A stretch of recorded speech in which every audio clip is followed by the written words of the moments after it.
नमस्कार, गिरीश गुप्ता के चैनल में आपका स्वागत है। आज बात करते हैं महाराष्ट्र बेस्ड एक कंपनी की जो अल्कोहलिक बेवरेजेस बनाती है। सरल शब्दों में कहें तो शराब बनाती है, अंग्रेज़ी शराब बनाती है। और जानेंगे कि आखिर ये कंपनी किस दौर से गुजरी है। बड़ी पुरानी कंपनी है ये, और अभी रिसेंटली इन्होंने एक बहुत बड़े ब्रांड को एक्वायर किया है।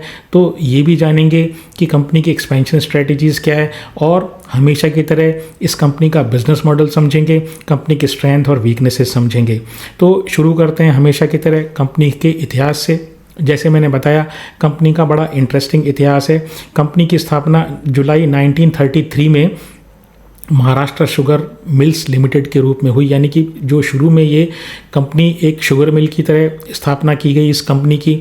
और इसके जो स्थापना करने वाले थे उनका नाम है महादेव एल धानुकार। 1960s में गवर्नमेंट ऑफ महाराष्ट्र ने शुगर मिल्स को कोऑपरेटिव ओनरशिप में होने के लिए प्रोत्साहित किया, यानी कि उनका कहना ये था कि इस जो मिलों की ओनरशिप है वो किसी कॉरपोरेट के हाथ में या किसी एक व्यक्ति के हाथ में नहीं हो, बल्कि कोऑपरेटिव फार्मिंग से ये गन्ने के किसानों के हाथों में ये मिल हो, ताकि जो चीनी की जो कीमतों का जो लाभ है वो अधिक से अधिक गन्ना किसानों को मिल सके। तो जब ये पॉलिसी आई तो महाराष्ट्र शुगर मिल्स लिमिटेड ने ये अच्छा समझा कि वो ये जो शुगर का बिज़नेस है, प्लांट है, मशीनरी है, ये किसी फार्मर कोऑपरेटिव को समर्पित कर दे, क्योंकि जो फैक्ट्री चलाना एक इंडिविजुअल या कॉरपोरेट के लिए बड़ा मुश्किल हो गया था। इसके बाद इन्होंने दूसरे क्षेत्र में कदम रखा। इन्होंने 1973 में Tilak Nagar distilleries and industries limited के नाम से एक होली ओन सब्सिडरी क्रिएट की, और इस कंपनी का जो काम था वो इंडियन मेड फॉरेन लिकर यानी कि अंग्रेज़ी शराब, कंट्री लिकर यानी देसी शराब, और इंडस्ट्रियल स्पिरिट यानी कि इंडस्ट्री के काम में आने वाला अल्कोहल वो बनाना था। अब 1993 में ये जो Tilak Nagar distilleries and industries थी, इसको ये जो ओरिजिनल इनकी कंपनी थी महाराष्ट्र शुगर मिल्स लिमिटेड, उसमें मर्जर कर दिया गया, और 6 अगस्त 1993 में इस कंपनी का नाम यानी महाराष्ट्र शुगर मिल्स लिमिटेड का नाम बदलकर तिलक नगर इंडस्ट्रीज़ कर दिया गया, जो आज तक ये चला आ रहा है। अब जान लेते हैं कि ये इंडियन मेड फॉरेन लिकर क्या होता है और ये इंडियन लिकर से कैसे डिफरेंट है, या जिसको इंडियन मेड फॉरेन लिकर हम बोलते हैं वो है अंग्रेज़ी शराब। अब ये अंग्रेज़ी शराब का मतलब ये इंडियन मेड फॉरेन लिकर, ये फॉरेन लिकर क्या हुआ? तो देखिए, 2 तरह की शराब होती है। एक जो जिनका ओरिजिन बेसिकली फॉरेन से, जैसे वोदका का ओरिजिन रशिया से है, तो इस तरह की जो चीज़ जो स्कॉच है, स्कॉच विस्की जो है उसका ओरिजिन स्कॉटलैंड से है। तो ये जहाँ जहाँ के ओरिजिन वाली चीज़ें हैं उन देशों में ये शराब या अल्कोहल नहीं बनकर जब वो भारत में उसी मेथड से बनाई जाती हैं तो उनको इंडियन मेड फॉरेन लिकर कहते हैं। अब ये इंपोर्टेड नहीं है, अगर इंपोर्टेड होती तो फिर इंडियन मेड नहीं कहलाएगी वो। तो इंडियन मेड फॉरेन लिकर जो है, संक्षेप में कहें तो उस प्रोसेस से, जिस प्रोसेस से वो बाहर के देशों में जो इनके कंट्री ऑफ ओरिजिन है उस पर्टिकुलर अल्कोहलिक बेवरेज का, या कहें जैसे वोदका का अगर रशिया में ओरिजिन है तो जिस मेथड से रशिया में उसको बनाते हैं, अगर उस मेथड से भारत में ये अल्कोहलिक बेवरेजेस या वोदका बना ली जाए तो उसे इंडियन मेड फॉरेन लिकर कह दिया जाता है। अब दूसरा जो इसका कैटेगरी है वो है कंट्री लिकर। तो हमारी कंट्री लिकर जो है वो हमारा अरक हुआ, महुआ हुआ, टोडी हुआ या हंडिया हुआ, ये हमारे जो पुराने जो शराब के बनाने के तरीके हैं, ट्रेडिशनल मेथड से शराब बनाई जाती है, और इनको देसी दारू बोलते हैं। और अंग्रेज़ों के आने के बाद, यानी after the advent of Europeans in India, ये IMFL का या इंडियन मेड फॉरेन लिकर का प्रचलन भारत में ज़्यादा हुआ। अब ये जो तिलक नगर इंडस्ट्रीज़ है ये विस्की, ब्रांडी, रम, वोदका और जिन, ये सारे चीज़ें बनाती है। जिन लोगों को अल्कोहलिक बेवरेजेस के बारे में बहुत ज़्यादा जानकारी नहीं है उनके लिए मैं बता दूं कि ये जो विस्की, ब्रांडी, रम, वोदका और जिन है, इनमें बेसिकली थोड़ा थोड़ा अंतर अल्कोहलिक कंटेंट का होता है। फिर डिस्टिलेशन और एजिंग, मतलब उसको कितने दिन तक अपन स्टोर करके रखते हैं उसके ऊपर डिपेंड करता है। फिर इनमें फ्लेवर का भी और अरोमा स्वाद का और खुशबू का भी डिफरेंस होती है। और इसके साथ साथ ये किस चीज़ से बनती है, भाई बार्ले से बनती है या ग्रेप से बनती है या किसी अन्य चीज़ से बनती है, तो उन सब के ऊपर भी ये जो अल्कोहलिक बेवरेजेस हैं ये डिपेंड करते हैं और उसके हिसाब से ही इनको अलग अलग नाम दिए गए हैं। अब भारत में अगर इन IMFL या इंडियन मेड फॉरेन लिकर के कंजम्पशन की बात करूं तो 64% कंजम्पशन बाय वॉल्यूम, मतलब कितनी क्वांटिटी, तो बाय वॉल्यूम 64% कंजम्पशन विस्की का होता है। ब्रांडी का जो कंजम्पशन है वो 22% होता है। रम का कंजम्पशन 11% होता है। वोदका का कंजम्पशन 2.5% होता है और जिनका जो कंजम्पशन है वो 0.5, बाकी बचा हुआ 0.5 होता है। अगर मैं भारत में IMFL या अंग्रेजी शराब के कंजम्पशन का वॉल्यूम देखूं तो उसका 57% जो कंज्यूम होता है वो साउथ इंडिया में होता है, 16% जो होता है वो नॉर्थ इंडिया में होता है, ईस्ट इंडिया में 14% होता है और लगभग 13% जो है वेस्टर्न इंडिया में होता है। अब ये जो कंपनी है तिलकनगर इंडस्ट्रीज़, ये ब्रांडी सेगमेंट में लार्जेस्ट प्लेयर है और इसका तमिलनाडु को छोड़कर 25% मार्केट शेयर है इंडिया में। और ये तमिलनाडु में क्यों इनका मार्केट शेयर इतना नहीं है, इसका कारण ये है कि तमिलनाडु में जो ब्रांडी के क्षेत्र में जो लोकल प्लेयर्स हैं वो डोमिनेट करते हैं। अब किसी भी कंपनी के, जैसे एक ऑर्डिनरी FMCG कंपनी होती है, वो अपने जो प्रोडक्ट हैं वो हर प्राइस रेंज पे लाने की कोशिश करती है, यानी कि कोई भी ग्राहक जो है वो उनसे छूट ना जाए। तो वो जो इकोनॉमी सेगमेंट है वहाँ पर भी कोई प्रोडक्ट अपना लाएगी, उसके वाला जो मिड सेगमेंट है वहाँ पर भी लाएगी और टॉप एंड वाले सेगमेंट में जनरली कंपनीज लाने का प्रयास करती है अपने प्रोडक्ट्स, FMCG कंपनीज। तो इसी तरीके से जो एल्कोहलिक बेवरेजेस कंपनीज होती हैं वो भी ये करती हैं कि हर तरह का जो ग्राहक है वो उनके कांटेक्ट में आए और वहाँ से इनका कंजम्पशन मिले, क्योंकि जो प्रीमियम ब्रांड्स हैं उनका जो वॉल्यूम होता है वो कम होता है लेकिन उसमें मार्जिन ज़्यादा होता है।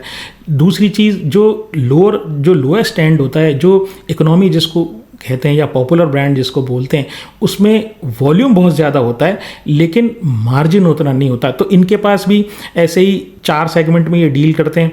लग्जरी, पहला सेगमेंट है लग्जरी, दूसरा है प्रीमियम और सेमी प्रीमियम, तीसरा है डीलक्स और चौथा है पॉपुलर। तो वहाँ पर मोनार्क लीगेसी जो इनका एडिशन है वो इनका फर्स्ट लग्जरी ब्रांडी ब्रांड है, एकमात्र इनका लग्जरी ब्रांड है।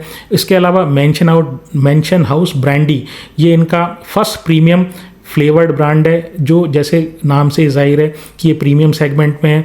इसके अलावा डीलक्स कैटेगरी में इनके पास ब्लू लगून जिन है, पॉपुलर कैटेगरी में इनके पास मदिरा रम और कुरियर नेपोलियन और 3 चीयर्स जैसे ब्रांड्स हैं। तिलकनगर इंडस्ट्री साउथ इंडिया में बहुत पॉपुलर ब्रांड है, उनका ब्रांड रिकॉर्ड बहुत ही ज़्यादा स्ट्रॉन्ग है। इसके अलावा उन्होंने अपने पैर मजबूती से उस साउथ इंडिया के मार्केट में जमाए हुए हैं। उसका एक कारण ये भी है कि साउथ इंडिया में जो टोटल कंजम्पशन होता है वो IMFL का ओवरऑल भारत का 57% होता है और 86% जो है इनकी जो ब्रांडी की सेल्स आती है वो साउथ इंडिया से आती है।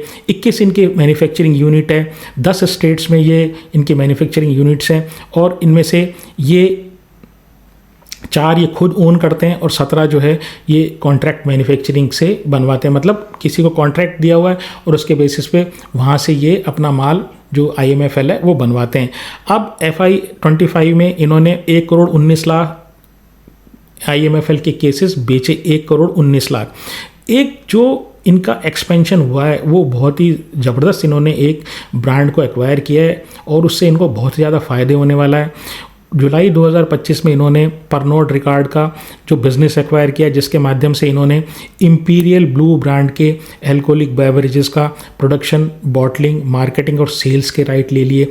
अब ये जो इंपीरियल ब्लू है वो बहुत ही ज़्यादा प्रीमियम एक विस्की ब्रांड है और ये जो सौदा हुआ है वो 4150 करोड़ में हुआ है। इसमें से 23 करोड़ जो है इक्विटी के थ्रू ये रेज़ करेंगे और बाकी जो है ये डेट के थ्रू रेज़ करेंगे।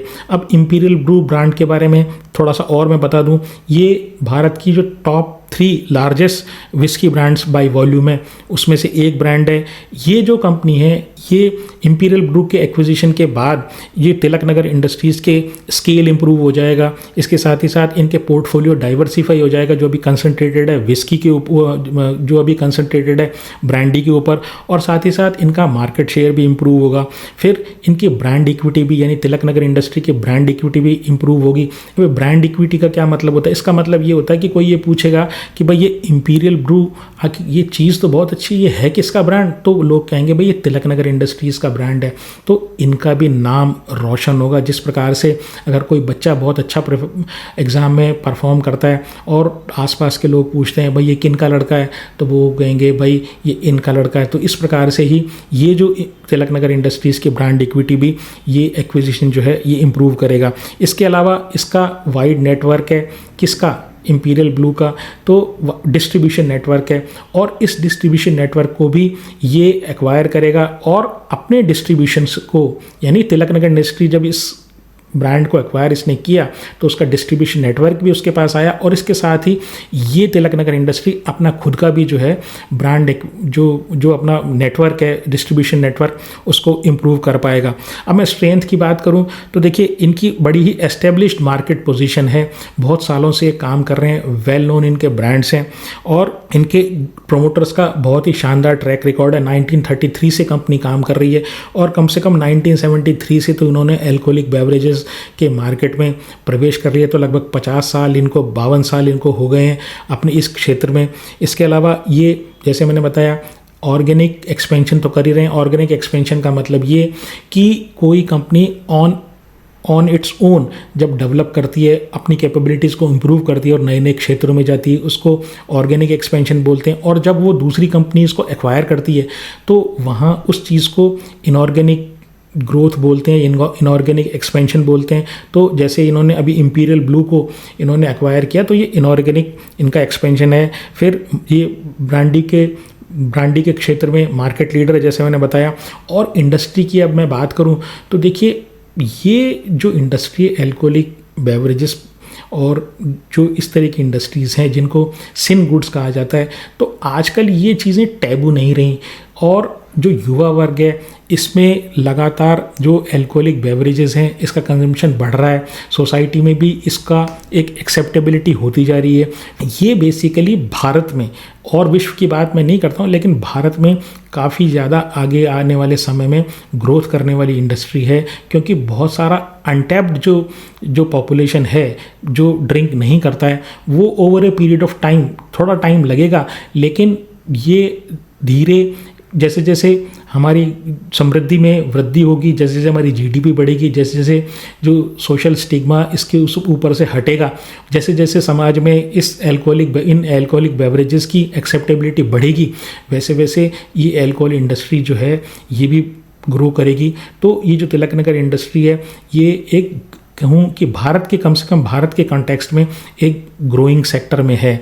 इसके अलावा वीकनेस की बात करूँ तो जैसे मैंने बताया इनका जो मेन प्रोडक्ट है ये ब्रांडी है। तो एकमात्र इनका प्रोडक्ट जो ज़्यादा पॉपुलर है, जो ज़्यादा चलता है, वो ब्रांडी है।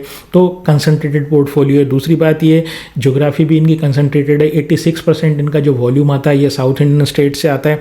इसके अलावा इनके मार्जिन्स पर बहुत ज़्यादा प्रभाव पड़ता है रॉ मटेरियल का। इसमें रॉ मटेरियल या तो एग्रो बेस्ड होते हैं वो, और उसके अलावा जो एल्कोहल उनसे बनता है उसकी प्राइसेस भी काफ़ी ज़्यादा फ्लक्चुएट होती हैं। इसके अलावा जिसमें ये पैकिंग करते हैं, पैकिंग मटेरियल कांच की बॉटल्स, उनकी प्राइसेस भी बहुत ज़्यादा फ्लक्चुएट करती हैं। और हो सकता है वो ये प्राइस जो है, जो प्राइस इंक्रीज़ होती है उनको पास ऑन नहीं कर पाएँ। कारण क्या है, ये बहुत ज़्यादा टाइटली, गवर्नमेंट से टाइटली रेगुलेटेड इंडस्ट्री है। तो जो इनकी प्राइसिंग पावर है, हो सकता है इनका ब्रांड बहुत अच्छा हो सकता है लोग बहुत ज़्यादा इनको पसंद करते हैं, लेकिन ये मनमर्जी से अपनी प्राइस नहीं बढ़ा सकते। कारण क्या है, टाइटली रेगुलेटेड इंडस्ट्री है तो इनकी प्राइसिंग पावर लिमिटेड है।